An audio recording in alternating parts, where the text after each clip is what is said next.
Welcome to On the Edge with April Mahoney Brains. Here, this is the spot where the conversations are pointed, the guests are sharp, and the responses are never dull.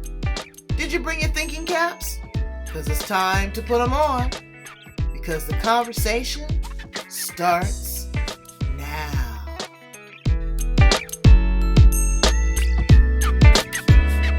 You. Welcome back to On the Edge with April Mahoney Brains. This is the spot. Can you see this? Let me get this right in your face so you know where you are. This is the place where the conversation is pointed, the guests are sharp, and the responses are never dull, and we have a new guest. This is Andrea Blindt, and I'm excited to have her. She's going to talk to us about healing ourselves in so many ways, from a holistic perspective. Holistic health. She's a nurse, and can you believe, Brain, she's got 6 kids? I just don't believe it. She is the collaborative author in 2 previous anthologies, 2 that are about to be released, and then she's going to come out with her own book. I can't imagine, but that's a woman that is full because she's got a lot to share. So help us welcome her to the edge, Andrea Blindt. Hi. Hello. Thank you so much for having me. You're welcome. I'm glad to have you. Tell us how you show up in the world. I mean, you are just so well-rounded and you're able to do so many things. Tell us about yourself. Thank you so much for opening with that and for your kind words. I appreciate them. I like to show up in the world as a light, as someone who sees you and is willing to sit with you regardless of where you are in your life or on your journey. I bring a lot of wisdom from my own past experiences in my life, my own healing journey.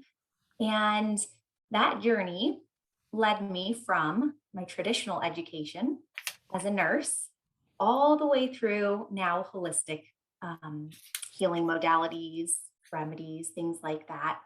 And also looking within instead of looking everywhere else in the world for support. I really find it inside of me.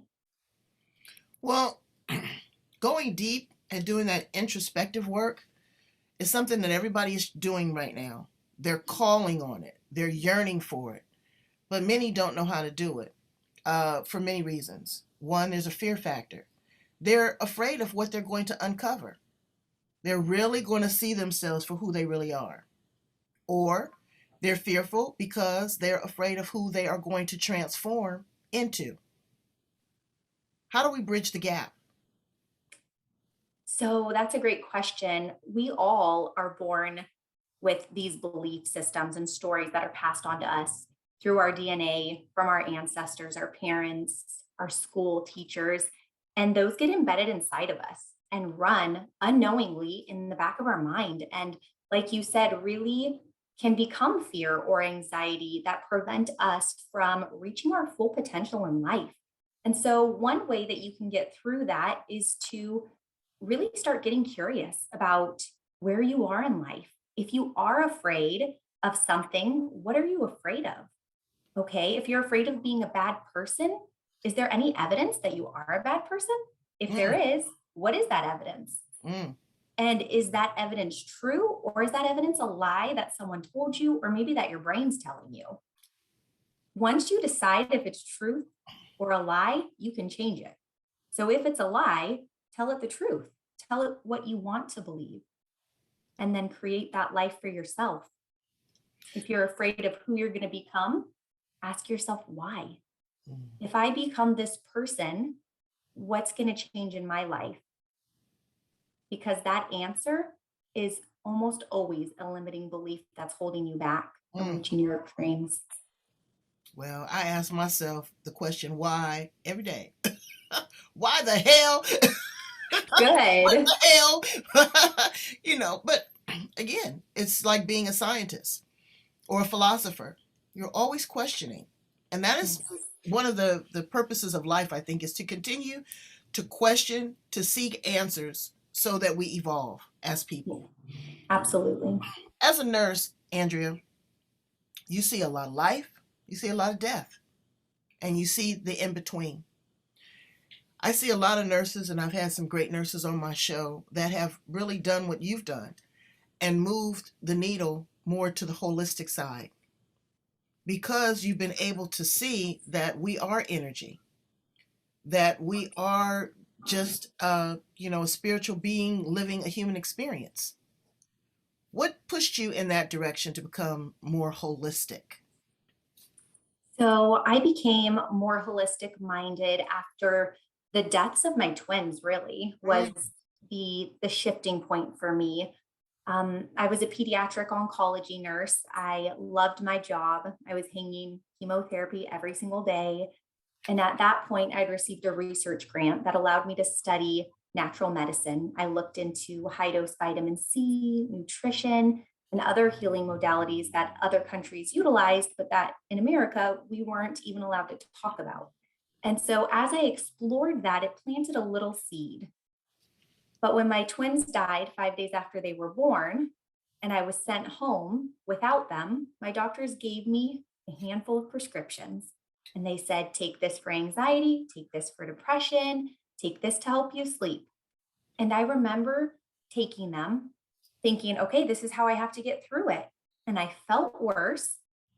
I felt like I wasn't truly able to completely grieve. It was almost like I had masked it and I was carrying a big cloud with me.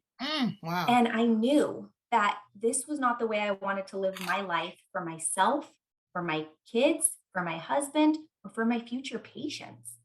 And so I started researching what else is out there that is available to me. I was willing to try anything to help me move through my grief so that I could live and enjoy life. Wow. That's a lot. So your children, your twins passed away after just 5 days? Yes, that's right. Did you carry the birth full term? I did not know they were born early. I had preterm labor. And it was a really bad series of events where a rookie doctor came in and she saw that I was having contractions. She thought I was 36 weeks pregnant. I was just shy of 26. And she ordered me to roll into an emergency C section with really no reason for the emergency C section except for her urgency. And Oh, so multiple nurses tried to stop her as I was rolling down the hall. I was sobbing hysterically. At the time, I wasn't nearly as strong as I am now. I didn't know how to advocate fiercely in a medical setting for myself. And so, as much as I tried to stop and to ask for different support, call my doctor, bring reason in, my voice was muted. And my babies were delivered. We never imagined they wouldn't survive. We thought, okay, they're born early. We're going to have a really long stay in the hospital. They'll come home. And so, when about 3 days into their life, the doctor told us that they had had some devastating complications, we fell to the floor. We didn't know what to do. And then 2 days later, they both died. I'd take a breath on that. I'd take a breath on that. But thank you for sharing, because Thank there's you. somebody out there that's struggling. Did you hear what she said, Brains? Be an advocate for yourself. Say stop, say no. Say stop, say no. Shout it from the rooftops. Because medicine is not a perfect science. Okay? There are going to be errors. People do, I mean, I'm sure that she has to live with this as well. This could have damaged her career forever. And I don't think it was intentional. But God had a purpose for your life, because now you were able to shine in your glory and work with others. Tell us a little bit about your writing and the anthologies that you've been a part of. Do you have any of the books there with you? I do. I have Let me two of see. them All right, here. let's see them. So these are two. Lineage Speaks. Yeah, And then, put your face in the middle of them. Look at that. Yes, like a fan. Okay. The Sacred Dance and Lineage Speaks. Tell us a little bit yes. about those. So The Sacred Dance is my newest book that just came out. And the chapter that I wrote about was really about leaving what society says we're meant to do and doing what your soul is called to do. Mm, So for me, that looked like a world of limiting beliefs that I was playing out. I was a performer. I thought my worth came from working all day, cooking, cleaning, serving, never saying no to an extra shift. But that isn't true. And so it took, the death of my twins. It took um, the crumbling of my first marriage for me to decide this is not what I want with my life and to make a change. So that is what my story is about there. And then in Lineage Speaks, I wrote about limiting beliefs and really reclaiming your power. I talk about a little bit about myself, but I go into the story of my youngest son and his incurable diagnosis and how we used that diagnosis and devastating outcome to change his entire life. And in turn, it changed our life. And now we get to pour it into the world. Wow. Wow. So you've had three children that have really touched your heart in a different kind of way, in a special kind of way. What about the other three children? Are they your biological children, or are they a blended family? Are you a blended family? Yes, they're all my biological children. And so I have six total, two in heaven. And then I went on to have a daughter and a son who I absolutely adore. They're 8 and almost 7. Oh, And then, wow. yeah, after healing my body, I was able to conceive naturally with my second husband. And we got pregnant with twins again, which blew my mind and really threw me into a PTSD because it was very closely connected to my first pregnancy. Wow. Similar challenges, preterm labor. I was in the hospital again, and it just was a lot to overcome. They were born early. They spent 106 days in the hospital. Oh, come on now. Yep. And so it just really messed with my mind and gave me the opportunity to hit rock bottom because at rock bottom, I only had one way to go. That's right. And so that's what I chose to do. I rose for my kids. Woo. Ooh, wow. Wow, wow, wow, wow. So how are your other two children that, they've seen a lot. They've seen a lot. They've been through a lot. They've been through it with mom. And let me ask this question. Sometimes, not your situation, I don't know. Sometimes they feel at a loss because mom has had to give so much attention to your younger son, the twins, her new husband. Now she's rock bottom, you know, popping pills that's been prescribed to her. She's out of her head. And now here she comes with this holistic stuff. What are they saying about you? So thank you for bringing that up because that's such an important insight that so many of us overlook. Mm-hmm. The other kids in a family with all of these external forces that they can't control. And so that's something I think about every single day. How am I showing up in life for them? How am I behaving and modeling appropriate coping techniques and communication skills so that they are never carrying the burden of their siblings being ill, of a new dad, of my own continued healing. I do a lot of check ins. We have a really great communication. I have a calm down room in our house for them with posters on the walls with all the little emotions and coping techniques. So we talk about those. I go in and talk about my own emotions and say, hey, it's okay to cry. Mommy cries, when mommy feels sad. And this is what I do when I feel sad. We do a lot of hugs. And I really include them in everything because I don't want them to ever feel like they aren't important or valued because they're so worthy. And I want every single cell in their body to know that and to hold that every day of their life. And so I make time for each kid daily, 5 minutes minimum. Some days we get a little bit extra, but it's one on one time where they get to direct the play, the conversation, whatever they want to do with me, that's what they get to do. And then we come together, we play as a family, we have great conversations around the dinner table, and we really focus on building each other up. Girl, and a bowl of Rocky Road ice cream wouldn't hurt. Yes, we love our Rocky Road ice cream. All right, so now finding time for relationships and your man. Because, okay, we got the kids all of that. And mothers have a tendency to pour, overpour into their children. And especially when they're tender. You've had a lot of scary experiences. It's like the mother going in, checking the infant to see if they're breathing. There's a lot. But girl, that man needs some attention too. Yes. And men get worse than kids. There's no time for me. You're always with them. You're always doing yada, yada, yada, yada. How do you make sacred space for your man? Thank you. That's such an important question, also. So, I learned the importance of sacred space after my first marriage crumbled. I learned that the relationship, your relationship is going to outlast your kids. So Yeah. we go on dates.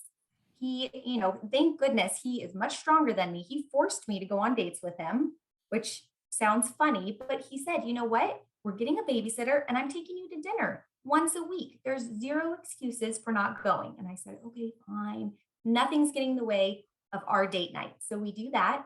And then we have a pretty strict bedtime regimen with our kids where they know, we do dinner, baths, pajamas, teeth brushing in their rooms, singing songs, and then they go to bed. And my husband and I connect in our room, whether it's 5 minutes of asking questions. How was your day? Was there anything I did today that made you feel unsupported or not valued? If so, how can I support you? Is there anything I can do for you tomorrow or this work to lighten your load? Okay, great. How does that look? How do I show up for you? And any other important things that you need to communicate about. And then we will either talk, read, watch a show.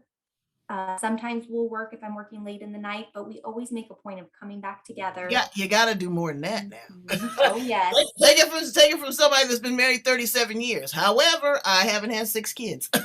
Yes, yes. And Yes. sometimes you just don't want to do certain things. What do you say to the woman that is just overwhelmed? I mean, she is in that space. She's about to pull her hair out. She doesn't care about his feelings or the kids, much less her own. What do you say to that woman? I see you. I was you. And I know how exhausting it is to feel that way. I know that you are capable of living a life of ease and connection and peace. And it really starts with you, with looking at all of the things that you have going on in your life, because life's full of uncontrollables. We have busyness and chaos and obstacles always, and we can't always avoid them. But being aware of the things that you can avoid or reduce helps set you up for success when you get into a patch of things that you can't.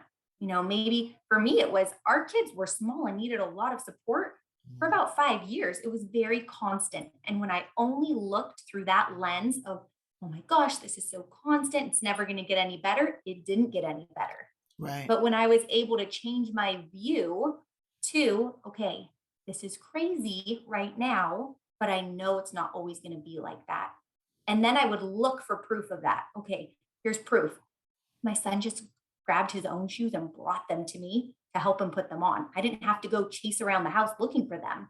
And so it's noticing all of these small little things in your life that help create a snowball effect that propel you towards living the life that you want and making that space for yourself, for your husband, and for your kids. Because when we don't make time for ourselves, we're also teaching our kids not to make time for them as they grow up, that you have to be self-sacrificial and always give and give. And is that the life you want for your kids? Right. And you know what? It creates hostility. It creates resentment because you end up hating everybody. Yes. But learn how to delegate, Yes. Learn how to set boundaries. There's just some things we just not going to go for. We just not going to do. Build a community around you of supportive friends, 1 or 2, that will allow you to go out and get a manicure, pedicure. Just go for a walk, sit in the park and eat that Rocky Road ice cream. Those things are important. Build a relationship with family members. Make amends. Everyone in your life cannot be chaotic. They can't be ugly. They can't be mean or vengeful. You need a village around you. Even if you have one child, it doesn't matter. You have one, you have six. You still need that support. Ask for it. Don't be afraid to ask. You will be surprised. And then when you get that relief, you're like, wow, I should have did this years ago. So I want to conclude with what is going to be in your own book. You've been a contributor now into 4 anthologies. What are you writing about solo, and what was your writing process? So I am writing about part memoir and part self-help. So it's going to be the stories of my life, Mm, showing my belief system during different stages of my life and how I really, they were invisible. I didn't know they were there. And so I want to take my readers through exploring them and becoming aware of their own beliefs in certain situations of their life and understanding how the beliefs have supported them then and now. And then really asking themselves, is this something that I want to continue carrying on? Or is there a belief that's more empowering for me to live my life with? mm, wow. What do you do?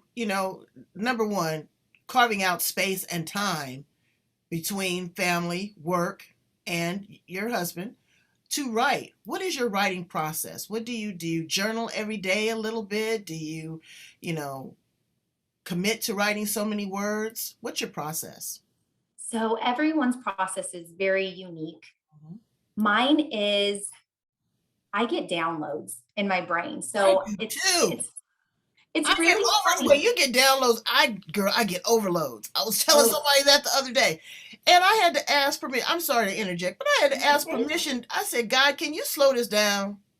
Really, can you pump the brakes? Okay. Mhm. Because I felt as when I would get these downloads, I felt an immediate reaction to respond. God came back to me and he said, you know what? I'm giving you the information. You need to edit and filter and source it out the best way that suits you. Mm. Don't say I didn't give you the information. He said, do you realize how many people I'm dealing with? Yes.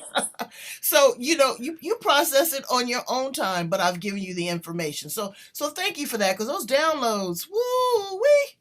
Yes, those are such a gift to me. And that's where my best writing comes in. And it's either in the middle of the night when everybody's asleep and my brain has time to be heard, or it's in the shower. And I get it heavy and I grab my phone and I just start writing in my notes. And Mm, then I copy and paste it and email it to myself. And then I'll put it into whatever document I'm using for my book, a chapter, and mhm. then I'll add more nuggets and juiciness to it. Um, it's busy though. So finding those pockets of time where I can Right. actually sit down and get in the flow, that's one of my biggest challenges as a mom that has multiple children and a husband. And I work full time and see patience. And I also take time for me because I know how important I am and showing myself love is. And it's giving myself grace when I don't meet Right. my word count, when I don't sit down and write for a week, when I'm not where I want to be.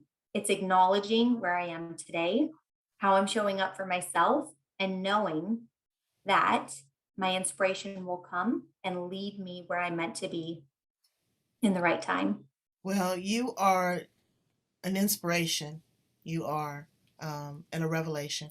And thank you so much for sharing the intimacy of what you've been through, but also what others that are listening to this interview may be going through, to know that there is hope, to know that there is possibility, and you can get a download. So be watching for it. And when you do, journal it, write it down, look at where you are, live in the moment, cast a wide net for your future, where you want to be, and thank God for memories, thinking about where you were. So Yes. please tell my brains how to get in contact with you, Andrea. You are the So you can follow me on Instagram if you have Instagram. It's at Andrea Blindt. The link to my website is also on Instagram. It's andreablindt.com. On my website, I have some free downloads, a variety of things depending on what your needs are in life. I have a fertility affirmation deck. a Life on Purpose workbook, just some goodies and nuggets. It also has some information about the services I provide and the ability to book a consult with me. So if any of this is resonating with you, or you know someone who could benefit from this, let me know. Drop me a line, send me a message on how you enjoyed this podcast, this talk, what nuggets of wisdom you got from us. And just know that you're capable of anything. Wow. Let me ask one thing before we conclude. Did you do in vitro? I did, yes. So for my first four Ooh-wee. children, I did in IVF. I had blocked fallopian tubes, stage 4 endometriosis. I'd had 2 miscarriages during the fertility treatment process. So when I got pregnant with my twins, my first set of twins, it was I was over the moon happy, and I thought, wow, okay, IVF can work. And then when they died, I became really depressed and disillusioned. My doctor said I'd never become a mom, I'd never be able to have my own children. We'd frozen embryos, so we had our little frosty babies on the ice, discussed surrogacy twice, and that was extremely devastating. And then I decided I'm going to try again on my own, and I'm going to find medical providers who are knowledgeable and who are willing to support me and my body. I got pregnant with my daughter. I had major abdominal surgery while I was 13 weeks pregnant with her, and then was in preterm labor. She was born, not early, but a few weeks early. She was teeny tiny, but perfect. And then did IVF again with my son. And during that pregnancy, my uterus ripped open. And so it became very catastrophic very quickly. At that point, I'd been in the hospital 6 weeks. So that was kind of a miracle because I was in the hospital when I ripped. And so they rushed me directly into surgery and they were able to save me and our son. So when that happened, our doctor said, you can't have any more babies. Your body just can't support pregnancy. And my husband and I had separated at that point. And so I thought, okay, I'm so grateful I have 2 living children. I don't need anything else. And I really worked on loving my babies, loving myself. We changed our diets, the words we were speaking. We were outside more, enjoying the sunshine, having fun. And then I met my now husband. And I told him I couldn't have kids. He was devastated, but we prayed about it a lot. And he felt confident that being a stepdad to my 2 children was a blessing to him. And that was okay if he didn't ever have children of his own. And in that piece, I think I relaxed enough to get pregnant again. Found out I was pregnant with twins. We panicked, of course, because my tubes are blocked. So we thought it was ectopic. The doctor brought us in, and when he did the ultrasound, he saw 2 little babies in my uterus. And it blew all of our minds. He said, there's no answer for this. It's a miracle. Won't he do it? Won't go on, God, do it, girl. He will Yes, show he up and will. show out. Yes. Yes, he will. Wow. Wow. Wow. Brains, did y'all hear that? Did y'all hear that? Because in vitro within itself is mind blowing. You have to give yourself injections. You got to time it. You know, it's not about the foreplay. Sometimes it's like, just get it done. Mm-hmm. And then you're always hoping and praying. And then you have these embryos. Are they going to, find a home in the uterus? Is it going to be a surrogate? Wow. Brains, I'm telling you, I would run. I wouldn't walk. I'd hurry up and run and get a copy of this book right here because this is a true survivor story. This is a true superwoman. Thank you so much for being here on the edge. We appreciate you. Brains, if you like what you're hearing, or if there's something else you want to hear, let us know. I want you to love, like, share, and subscribe. What did I say? Love, like, share, and subscribe. And purchase the books. Go in and have a consultation. Send Andrea a message. Let her know that she's the business and that you appreciate her sharing her story because she didn't have to do this. And it's a lot. It's a lot. She's carried a heavy load. So heavy, I need a crane. Thank you, Queen. I appreciate you being here. I wish you nothing but the best. Thank you, April. Have a nice day. All right. Bye, Brains. Bye.